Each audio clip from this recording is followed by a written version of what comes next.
To say that I have mixed feelings about Nintendo Switch Sports would be a bit of an understatement. In the month and a half since it was released, I've gone back and forth on my opinions of this game constantly.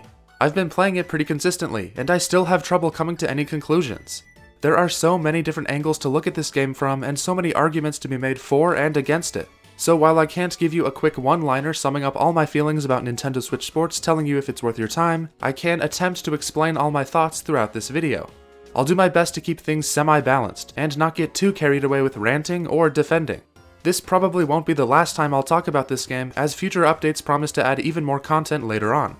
So let's get into my review for Nintendo Switch Sports, and how this game showcases the highs and lows of modern Nintendo.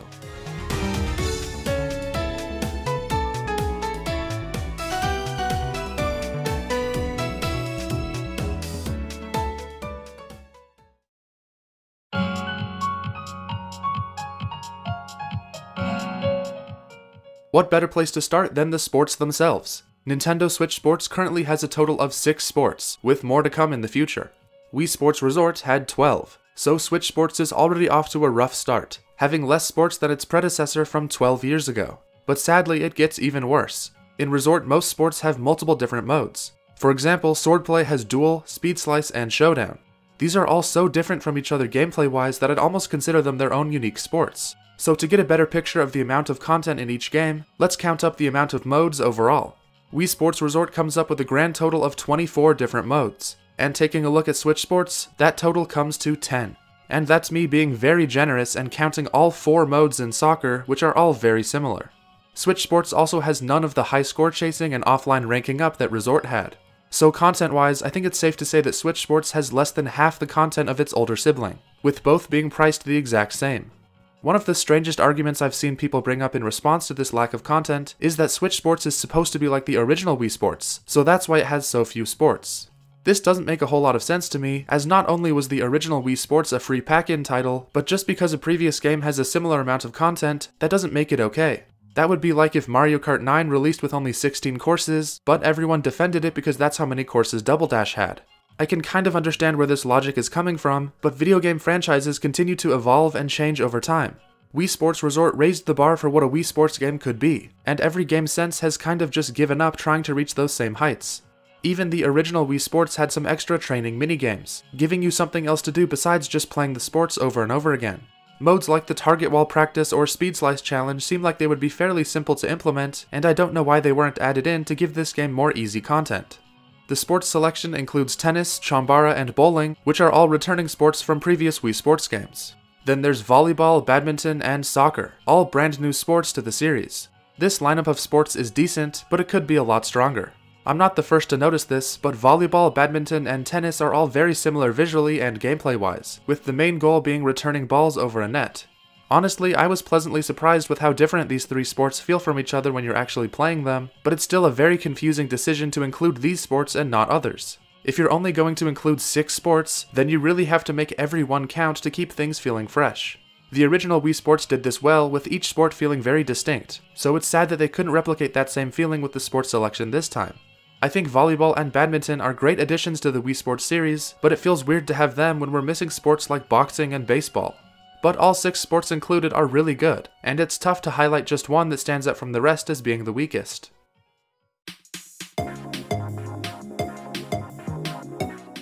Volleyball is all about timing and predicting your opponent's moves, and pulling off a successful bump, set, and spike with your teammate feels great. Over time I've gotten pretty good at this one, and the gameplay becomes super satisfying once you understand everything. Badminton may look similar to tennis, but it has much faster paced gameplay based on reactions and timing. This sport is super intense, and I really like how quick the matches are compared to some of the other sports. Switching between power shots and drop shots is really fun. Bowling feels a little different than it used to, but playing online against 16 other players is tons of fun, and the special lanes make things even more interesting. The only slightly strange thing about bowling online is that if you're playing on special lanes, if you have the highest score, you'll be given a much harder lane to bowl on. I guess the point of this was to try and balance things out so you don't get too far ahead in points, but it feels like you're getting punished for winning. But I have to highlight just how great the special lanes are. It's basically the only addition that feels like a meaningful evolution of the Wii Sports gameplay. Soccer is the most unique of all 6 sports, as you have full control over your sportsmate and can run around freely. It's a pretty slow-paced sport, which means strategy and positioning are the most important things to focus on. This one has quickly become one of my favorites as there's a lot of depth the more you play. Chambara has new swords to choose from that change up the gameplay, and blocking works a little differently as well. Turns out my favorite sword is actually the basic normal one, as it hits super hard and knocks your opponent back really far with just one hit. The fact that all 3 swords have their own reasons for using them is really cool. And finally there's tennis, which feels similar to how it was in Wii Sports Club, but now there's some different courts that change how the ball bounces, adding some nice variety. This one is more about strategy than reactions, as swinging without thinking first will end up with the ball out of bounds. I really enjoy playing all 6 sports, and I still haven't gotten sick of them after a month and a half. However, I can totally understand if other people have got tired of the same gameplay over and over again, as 6 just isn't enough to provide much variety.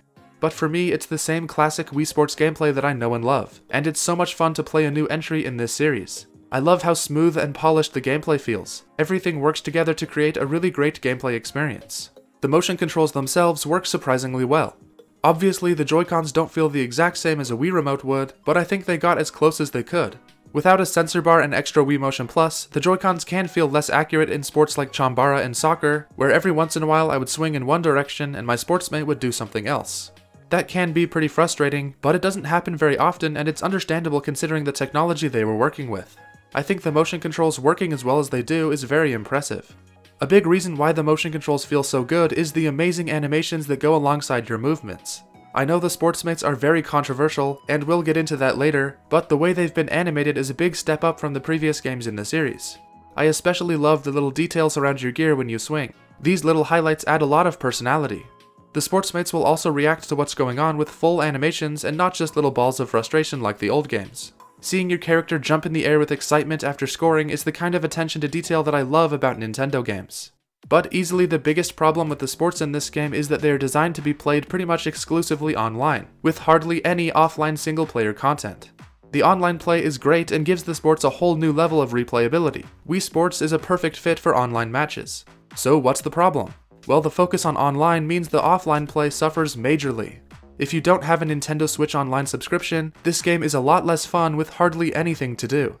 The 2 big progression systems are linked exclusively to online play, unlocking items and ranking up. If you don't have Switch Online, you can only use a trial mode where you can only earn 2 items per week. 2 items a week means you can never unlock the big reward for getting everything, and you would only be able to earn like 8 items a month, which is horrible. And from my limited time playing trial mode, the opponents are extremely bad and it's really boring. And there's no offline ranking system at all. So offline play is basically useless, which is really sad. Online play is great, but it feels like we've lost the classic Wii Sports gameplay along the way. Playing against CPU opponents and rising through the ranks to face the champion was so much fun, and I don't know why we had to lose that to gain online play. I feel like it would be pretty easy to have a separate ranking system for offline play, and you should really be able to earn more items offline. Without Switch Online, this game feels like a free demo with how much it constantly reminds you to go to the eShop and buy a subscription service. If you're playing online, most of these problems disappear, but that's a limitation that shouldn't be in the game. The offline support is by far the worst thing about this game, and I'm not going to even try and defend it.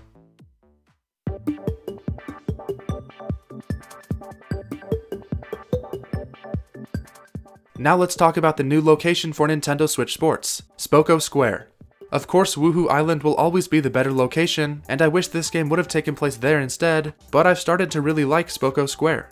It has its own unique vibe and atmosphere, and I like the modern feel it has since it reflects the series moving into the modern age of gaming. There's so much detail put into the background environments, with shops and stores, plant life and sportsmates walking around, and really detailed architecture. This really feels like a living location where all the sports are taking place, and that's what I loved so much about Wuhu Island.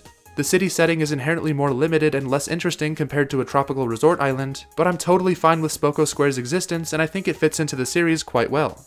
But as good as this location is, they definitely didn't use it to its full potential, making it feel disconnected as a world. You can see the full layout of the square from the title screen, which is great, but there is no way to freely explore, which is very disappointing.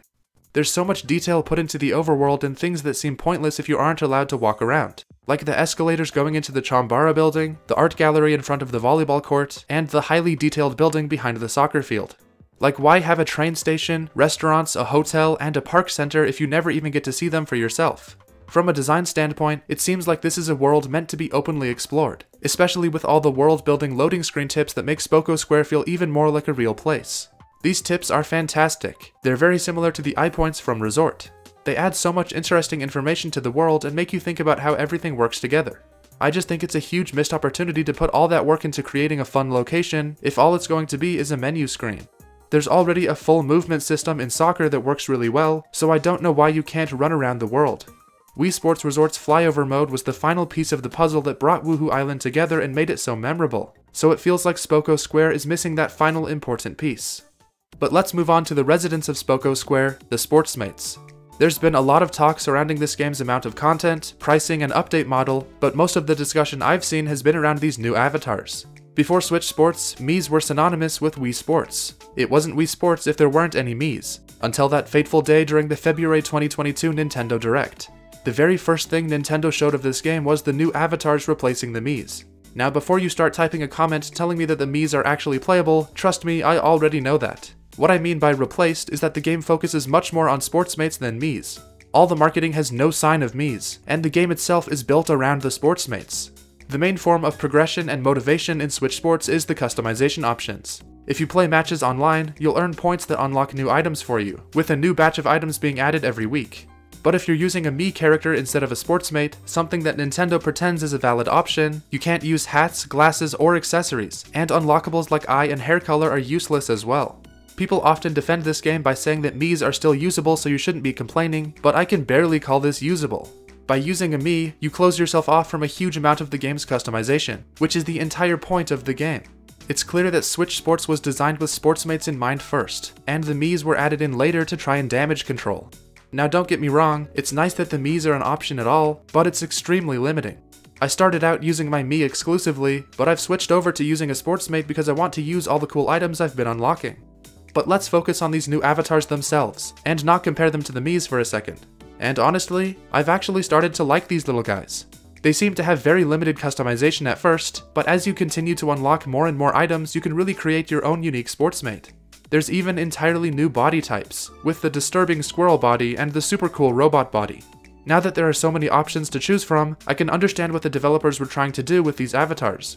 At first, everyone's Sportsmate looked pretty much the same, but with every week that passes there are more and more items, so everyone has created their own unique style and look. I've really enjoyed creating all sorts of different outfits for my character, and unlocking new items is what keeps me playing. I really look forward to each new week's batch of items, as it means I get to have even more options to work with. And being able to customize your sports gear itself is really great, and it's something I've dreamed of being in a Wii Sports game. I was a little worried for a bit about the item selection being different for each player, but it seems like eventually over time you have all the same items offered to you in the random selections. This level of customization in a Wii Sports game is basically a dream come true for me, and it's so great to see it become a reality. However, there are some missed opportunities with the items.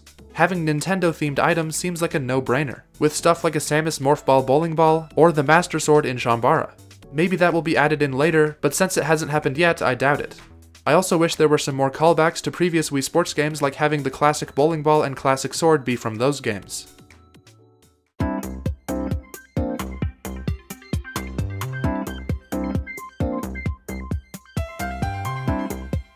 Alongside the customization, another thing I really love about this game is the music. A good soundtrack is a very important part of any video game for me, especially when it's a new entry in the Wii Sports series. While the soundtrack probably isn't as good as the first two games, it's still really good in its own way. It has a really unique vibe for a lot of the songs, and I absolutely love it. Each sport has its own music that fits perfectly, and all of it is so upbeat and happy. The soundtrack is one of the few things about this game that I can say is genuinely fantastic, and I wouldn't change anything about it. Some of the songs even managed to capture that Wii magic that I thought was long gone. And the last major thing to discuss is the way this game is being released, with the free update model that Nintendo seems to love using these days. Golf has already been announced to be coming in a free update sometime in the fall, and I'm sure there will be a few more sports after that. I don't have a problem with the idea of adding free content after the launch of a game. I would be totally fine with them just continuing to add items and cosmetics.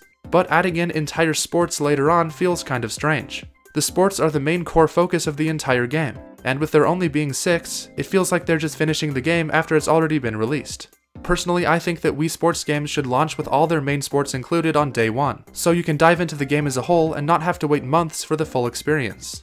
I didn't like it when Wii Sports Club did it back in 2013, and I don't like that Switch Sports is doing it now. I seriously doubt that everyone who bought Nintendo Switch Sports will play the game again when the Golf update hits, because people move on really quickly, and there's so many other games to play. And even if they do boot up the game again, it's just one new sport, and the other 6 feel stale by then because you've been playing them for so long. Drip feeding the sports over the course of so much time is a really frustrating strategy, as Nintendo expects you to wait months to receive tiny updates until the game finally becomes what it should have been at launch. I'm sad this approach was applied to one of my favorite video game series, but unfortunately it's not just a Switch Sports problem. Animal Crossing New Horizons, Mario Tennis, Golf, and Strikers have all suffered from this free update model. The game's launch feeling incomplete, and then no one is around to care once it finally gets enough content to feel finished. I can already see online that almost all of the Switch Sports discussion has died out, and hardly anyone is talking about this game anymore, which is really sad. I think a big reason why Nintendo Switch Sports feels so lacking when it comes to sports and modes is because of this free update model.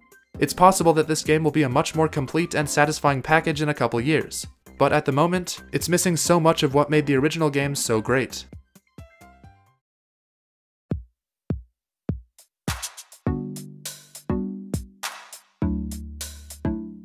At the end of the day, I'm still glad that Nintendo Switch Sports exists at all, despite all its problems.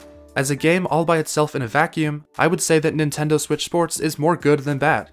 That may be surprising to you since I spent most of this video complaining, but it's still a fun, well-made, and charming Nintendo sports game that makes me happy while I play it. But once you take it out of that vacuum and consider the context of the series, and the potential for what it could have been, it sadly becomes more bad than good.